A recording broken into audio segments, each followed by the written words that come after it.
우리 한번 외쳐봅시다. 예수 부활하셨네. 시작. 예수 부활하셨네. 우리도 부활할 줄 믿습니다. 우리도 부활할 줄 믿습니다. 한번 외쳐봅시다. 시작. 우리도 부활할 줄 믿습니다. 네. 예수님만 부활하고 우리는 부활 안 하면 아무 의미가 없죠. 오늘 찬송은 노코멘트입니다. 십자가에서 주신 그 사랑은 영원한데 그의 사랑으로 우리에게 생명을 주시기 위하여 예수 부활하셨네. 작은 수로만큼 찬양할 수 있다는 게 너무 감사한 것 같아요.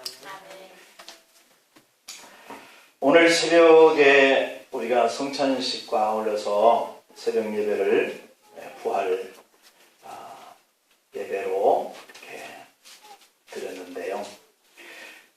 오늘 우리가 새벽에 상고했던 그 말씀은 부활하신 예수님의 그 부활이 우리의 희망의 시작이다 하는 말씀을 드렸어요. 근데 오늘 이 낮예배 때는 부활의 첫 열매라고 한 그 주님이 후에 또 다른 부활의 열매가 될 우리라고 하는 첫 열매다라고 하는 사실에 대해서 말씀을 같이 상고하겠습니다. 예수님이 십자가에서 못 박혀 돌아가신 후에 사흘 만에 부활하신 날, 이것을 기념하자 해서 지키는 절기가 충분히 지난 만월이 지나고 첫 번째 맞이하는 주일을 부활절로 이렇게 우리가 지킵니다. 우리가 매 주일마다 지키는 주일이 사실은 부활절을 기념하기 위해서 드리기 시작하는 것이 부활 주일날 예배예요.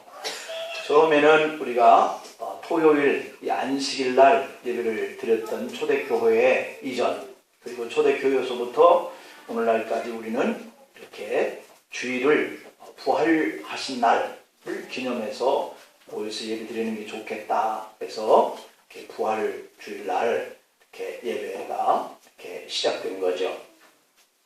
오늘 이 부활의 첫 열매가 되신 예수님에 대하여 그 부활의 의미를 생각해 보려고 합니다. 첫 번째는 예수님의 이 부활은 역사적이다 라고 하는 것을 말씀을 드리려고 그래요. 만약에 이 부활이 신비적인 어떤 사람에 의해서 만들어진 그러한 작품이다 라고 한다면 이 부활이라고 하는 이 의미는 아무 의미가 없죠. 오늘 본문 고린도전서 15장에 보면 예수 그리스도의 부활과 이를 믿는 성도들의 부활에 관해서 아주 자세하게 설명해 줍니다. 그래서 흔히 이 고린도전서 15장을 부활장이다 이렇게 얘기를 하는데요.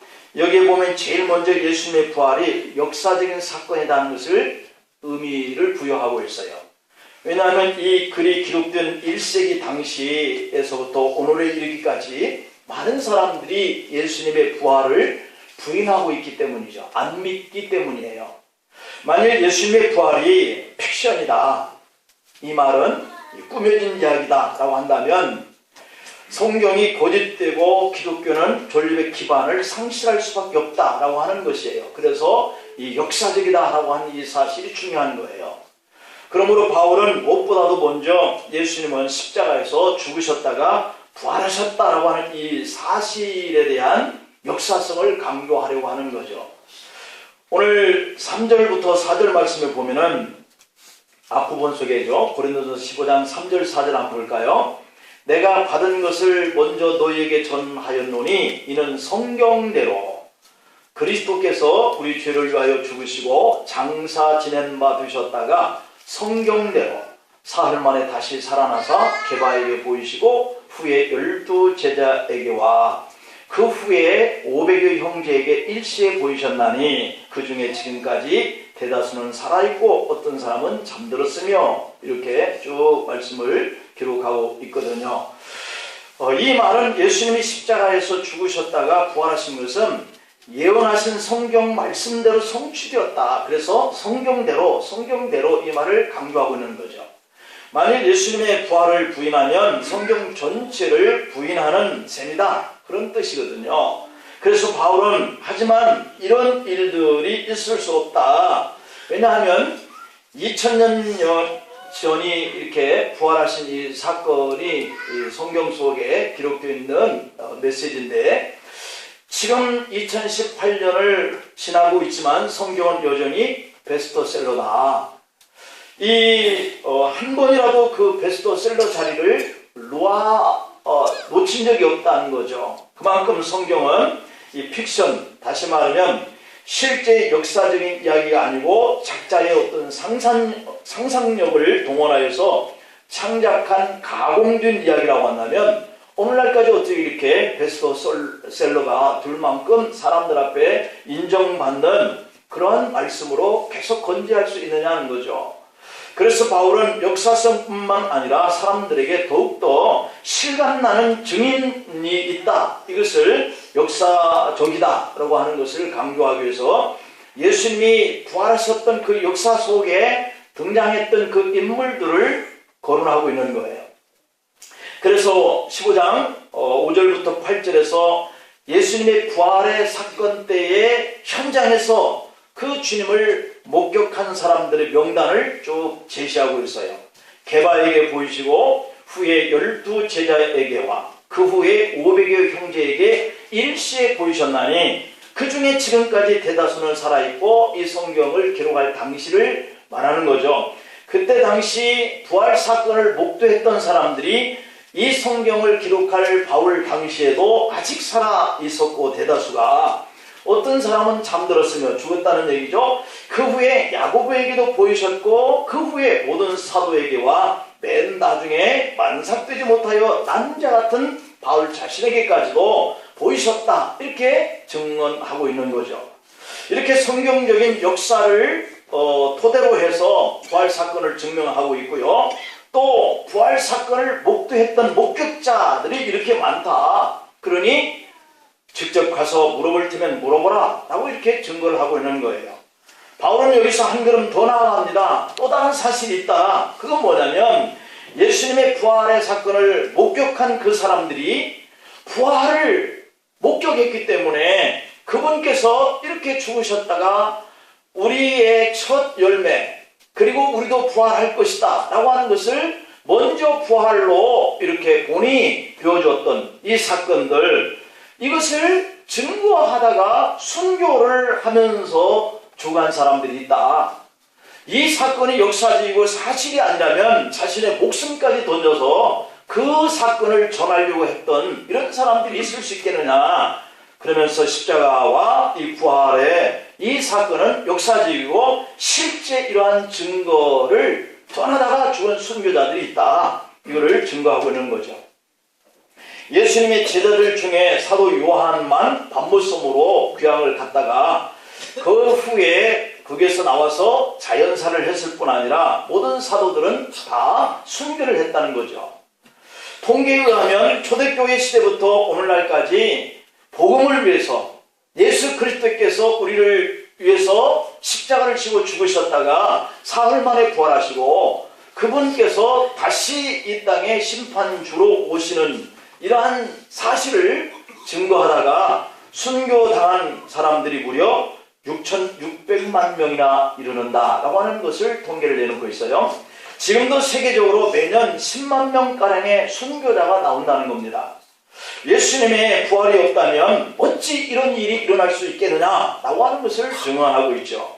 이처럼 분명한 예수님의 부활 이 사건을 가리켜서 오늘 본문 20절에서 사도 바울이 그렇게 말합니다. 그러나 이제 그리스도께서 죽은 자 가운데서 다시 살아나사 잠자는 자들의 첫 열매가 되셨도다, 이렇게 말합니다. 이게 잠자는 자들이라고 하는 말은 예수님을 믿다가 죽은 사람들을 가리키죠. 그러니까 육신적인 이러한 관례대로 보면 죽었는데 이들을 왜 잠자는 자들이라고 그랬느냐면 그들이 죽었으나 다시 사는 자들이기 때문에 잠자는 자들이다, 이렇게 표현을 한 거예요. 또 예수님의 이 부활이 첫 열매다라고 이렇게 표현하는 것은 앞으로 계속해서 죽었다가 부활하게 될 사람들이 일어나기 때문에 첫 번째의 부활자다, 이렇게 얘기를 하고 있는 거죠. 그래서 예수님이 첫 번째 부활의 열매고 그 다음에 계속적으로 두 번째, 세 번째 성도들이 부활할 것을 의미하고 있다라고 오늘 본문은 역사적인 이 사건을 기록하고 있지요. 예수님의 부활 사건은 성경이 증언한 대로 역사적인 사실이며 그 사건을 목도한 사람들도 있고 그 사건들을 선포하며 복음을 증거하면서 순교당한 사람들까지 있다라고 하는 것을 증거하고 있는 이 말씀을 저와 여러분들이 믿고 있고 또한 믿어야 할 줄로 믿습니다. 그 다음에 두 번째 의미는 예수님의 부활의 첫 열매가 되신 그 의미가 뭔가 하는 것을 말씀을 드리려고 합니다. 예수님을 믿는 모든 성도들에게 예수님의 첫 부활 사건은 우리도 부활한다 라고 하는 이 믿음에 대한 하나의 보증이고, 그리고 예수님은 부활한 이 사건이 성도들에게 하나의 견본이고, 그리고 예수님의 이 부활하신 이 사건은 성도에게 소망이고 희망이다 라고 하는 이 세 가지 의미를 설명을 드리려고 그러는데요. 그러면 구체적으로 예수님의 부활이 성도들에게 보증이 되고 견본이 되고 또 소망이 되는 이 세 가지 의미가 뭐냐? 먼저 세 가지 의미들을 정확하게 우리가 파악하려면 이 구약 성경의 배경이 필요해요. 이스라엘 사람들은 농사를 지어서 추수할 때 첫 번째 열매는 하나님께 바쳐라 하는 이 말씀대로 그들이 거둬들인 첫 번째 이 열매를 드리면서 그들이 절기를 지킨 것이 초실적이에요. 이스라엘 사람들은 농사를 지으면 그들이 첫 번째 낫을 대서 거둬들인 그 곡식을 먼저 제단에 갖다 바쳤단 말이에요. 이 의미가 출애굽기 23장 19절에 보면 네 토지에서 거둔 처음 열매의 가장 좋은 것을 가져다가 너희 하나님 여호와의 전에 드릴지니라. 이 말씀은 첫 번째 열매를 거두어 하나님께 바친 것은 이후에 거두게 되어질 그 다른 곡식들, 다른 열매들, 이것들을 우리로 하여금 거두게 하시는 것을 먼저 감사하면서 이렇게 곡식이 잘 풍년으로 내가 거둘 수 있게 하시는 하나님께 감사한다 하는 그런 의미로 드린 그러한 초실절의 그러한 열매예요. 이것이 바로 하나님 앞에 성도들이 감사하는 그러한 표현을 주님께 드리면서 나머지 남아있는 이 한 해 동안에도 이제 우리에게 이러한 열매를 거둘 수 있게 해주세요 라고 하는, 또 해줄 것을 믿어요 하면서 드려지는 감사의 그러한 시간들을 우리가 절기를 지키면서 하듯이, 다시 말하면 이 첫 번째 거둔 이 곡식을 하나님께 드리는 것은 그 다음에 거두게 될 추수에 대한 보증표다 이런 얘기예요. 그래서 이 보증이라고 하는 이 의미는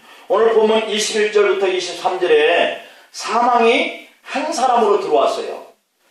그래서 많은 사람들이 그 한 사람의 사망 때문에 죽었다는 것이 22절에 기록되어 있는 내용이거든요.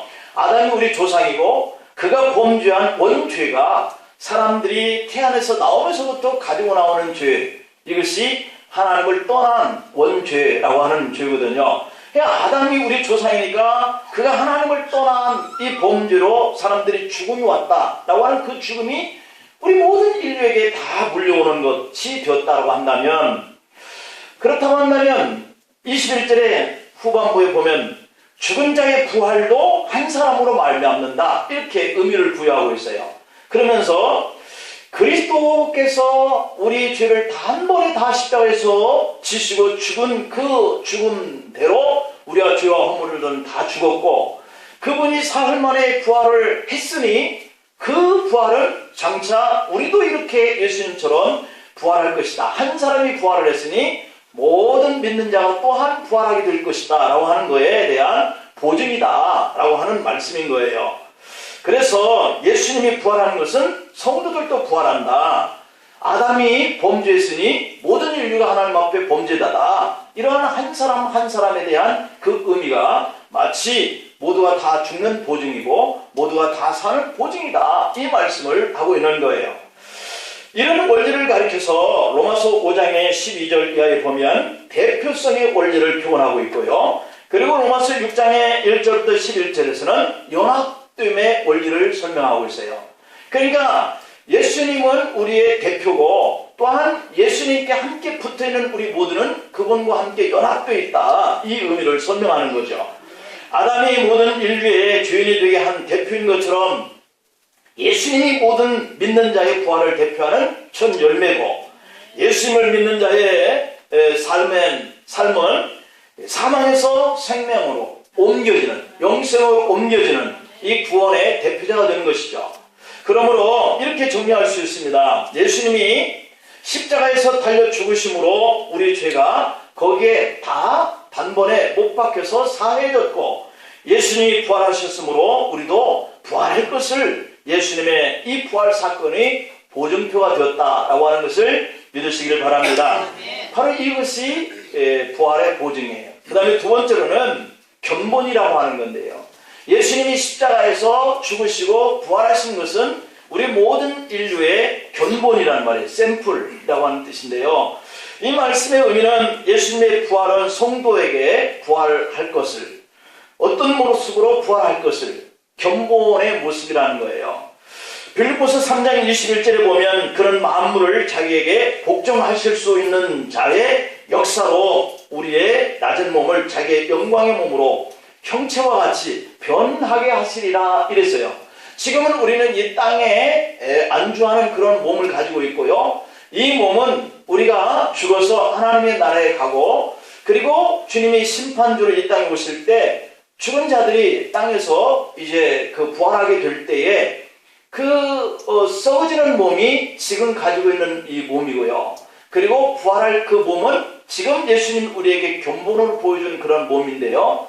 그 몸으로 우리가 다 부활하게 될 거란 말이에요. 그러면 이 말씀은 장차 성도들에게 부활할 때 그 부활할 몸, 이 몸의 모습이 예수님의 부활하신 그 몸의 형체와 영광된 몸으로 같은 몸으로 부활한다는 것에 대한 견본이에요. 다시 말씀드리면 예수님이 부활하신 몸이 우리의 부활할 그러한 몸이라고 하는 거예요. 그것은 땅으로 묻히는 썩어질 그런 몸이 아니라 영광의 몸이라고 하는 것의 샘플, 이것을 주님이 우리에게 보여주셨다는 거예요. 비유로 말하면 예수님의 부활체는 우리가 입주하게 될 모델하우스와 같은 거라는 거예요. 믿는 자들이 부활할 때 과연 어떤 몸으로 덧입혀서 부활하게 될까 참 궁금하잖아요. 근데 아직 집이 지어지지 않아서 우리가 잘 몰라요. 우리는 다만 땅에 묻히면 썩어질 이 몸만 가지고 지금 살고 있기 때문에 부활하여서 예수님이 덧입게 된 그 영광의 몸이 어떤 몸일지, 그래서 예수님의 그 몸은, 부활하신 그 몸은 우리도 부활하게 될 그 견본 모델하우스와 같은 몸인 거예요. 그러므로 우리도 예수님의 그 부활을 보면서 예수님이 재림할 때 어떤 모습으로 부활할지 모습을 예상할 수가 있거든요.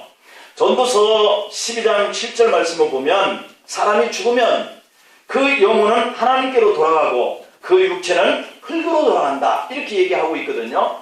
그래서 우리가 지금 삶의 자리 속에서 경험하고 있는 것처럼 내 사랑하는 가족들, 그리고 내가 죽어도 이 몸이 다 이렇게 흙 속에 안장되거나, 요즘에는 화장을 많이 하는데 그렇게 태워지는 그런 몸이에요. 그렇기 때문에 우리도 그렇게 될 것이다 하는 것을 우리가 다 경험을 했어요. 그런 것처럼 된다라고 성경은 말씀하고 있어요. 그래서 오늘 예수님이 재림하실 때 우리가 흙으로 돌아왔던 이 육체에 새로운 옷을 갈아입듯이 부활할 그 몸에 순식간에 변화될 것에 대해서 말씀을 하고 있는데요. 그때 우리 성도들이 부활체는 지금 흙 속에 던져져서 썩어질 이 몸과는 전혀 다른 몸이라는 거예요. 완전히 영광스러운 그런 몸으로 부활하게 될 것인데, 누가복음 24장의 36절과 43절에 보면은 예수님의 부활하신 몸이 어떤 모습으로 변화되는가를 우리에게 잠시 보여주고 있어요. 예수께서 친히 그들 가운데 서서 이르시되 너희에게 평강이 있을지어다 하시니 그들이 놀라고 무서워하여 그 보는 것을 영으로 생각하는지라. 예수께서 이르시되 어찌하여 두려워하며 어찌하여 마음에 의심이 일어나느냐. 내 손과 발을 보고 나인 줄 알라. 또 나를 만져보라. 영은 살과 뼈가 없으되 너희 보는 바와 같이 나는 있느니라. 이 말씀을 하시고 손과 발을 보이시나 그들이 너무 기쁨으로 아직도 믿지 못하고 놀랍게 여길 때에 이르시되 여기 무슨 먹을 것이 있느냐 하시니 이에 구운 생선 한 토막을 드리니 받으사 그 앞에서 잡수시더라. 이렇게 되어 있어요. 이게 바로 예수님께서 부활하셔서 입었던 그런 영광스러운 몸이에요. 그러면 제자들이 지금 다 문을 잠그고 방 안에 무서워서 숨어 있는데 갑자기 문도 열리지 않고 그들 한가운데 와서 탁 갑자기 순식간에 나타난 거예요. 이게 바로 영광스러운 예수님 입었던 부활의 몸인데 이 몸은 그저 시공간을 초월할 수 있는 그런 몸이라는 것을 우리에게 입증시키고 있는 몸이에요. 그러면 제자들이 볼 때 떠다니는 유령인가 이렇게 생각하고 두려워했다고 그러잖아요. 근데 주님은 유령이 아니니라 이렇게 말씀하시면서 손과 발을 만져보라고 그러신 거예요. 그러니까 유령은 만질 수 없이 우리의 손을 다 통과해버리지만 예수님께서 부활해서 입었던 이 몸은 만져질 수 있는 몸이라는 사실이에요. 그렇지만 시공간을 초월해서 순식간에 이동성이 있는 그런 몸이라는 거죠.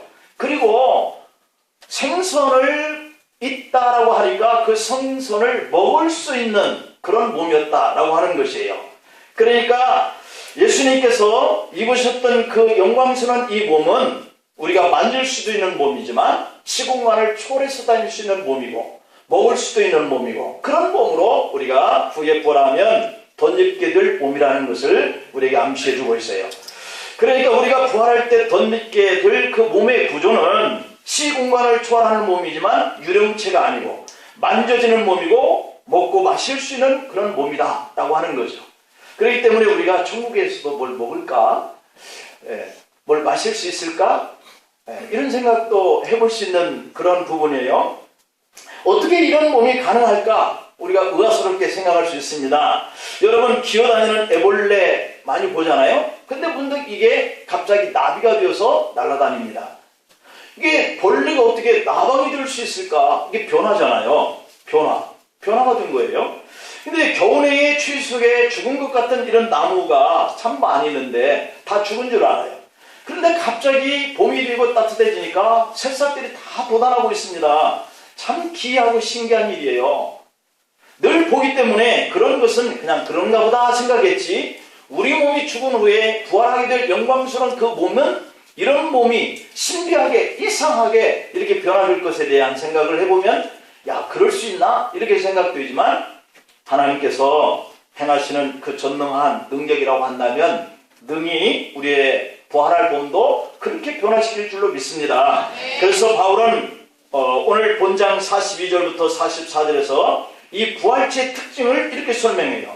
죽은 자의 부활도 그와 같으니 썩을 것으로 심고 썩지 아니할 것으로 다시 살아나며 욕된 것으로 심고 영광스러운 것으로 다시 살아나며 약한 것으로 심고 강한 것으로 다시 살아나며 육의 몸으로 심고 신령한 몸으로 다시 살아나니 육의 몸이 있은즉 또 영의 몸도 있느니라.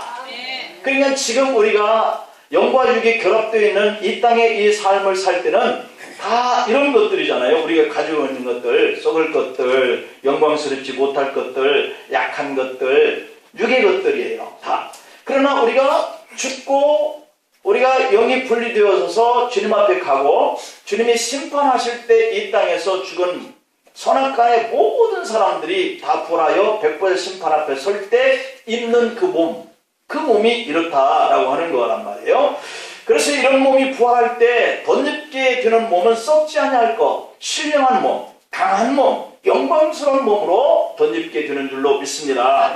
장차 성도들에게 입게 될 이 부활의 몸은 썩지 않고 병들지 않고 약하지 않고 죽지 않고 강하고 아름다운 영원한 몸이다 라고 하는 거예요.